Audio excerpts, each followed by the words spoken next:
నటనకి పరిపూర్ణమైనటువంటి రూపం కోట శ్రీనివాసరావు గారు. మహానటుడు, ఒక లెజెండరీ క్యారెక్టర్ యాక్టర్.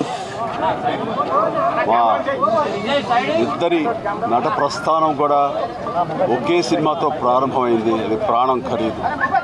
అఫ్కోర్స్ ఇక్కడే నారాయణమూర్తి ఉన్నాడు, నారాయణమూర్తి కూడా ఆ సినిమాతోనే ప్రారంభమైంది అనుకోవచ్చు.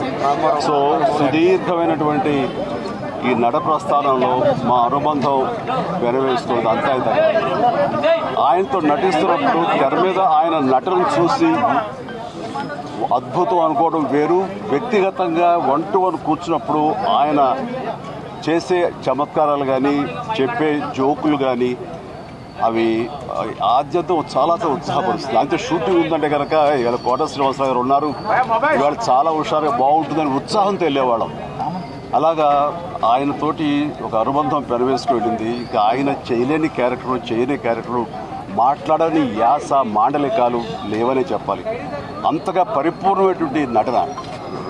నాటక రంగం నుంచి వచ్చి సినిమా రంగంలో తనకంటూ ప్రత్యేకమైన స్థానం ఏర్పరచుకున్నటువంటి గొప్ప నటుడు. ఆయనతోటి నాకు ఎన్నో సినిమాల అనుబంధం ఉంది. ప్రతి సినిమా ఒక్కొక్క అద్భుతమైనటువంటి నాకు ఒక ప్రత్యేకం.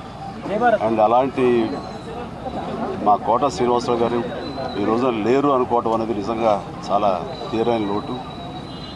అండ్ ఇది వాళ్ళ కుటుంబానికి, పరిశ్రమకి తీరైన లోటు. అలాంటి మహానటుడు, అలాంటి వైవిధ్య పాత్రలు పోషించేటటువంటి విలక్షణమైన నటుడు మళ్ళీ వస్తారని అనుకోవటం లేదు. అలాంటి నటుడు మనకు దొరకరేమో కూడా, ఉండరేమో కూడా.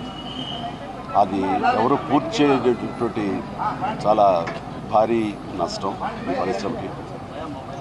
వారి ఆత్మనికి శాంతి చేకూరాలని భగవంతుని ప్రార్థిస్తూ వారి కుటుంబ సభ్యులకి ప్రతి ఒక్కరికి నా ప్రగాఢ సానుభూతిని తెలియజేస్తున్నాను.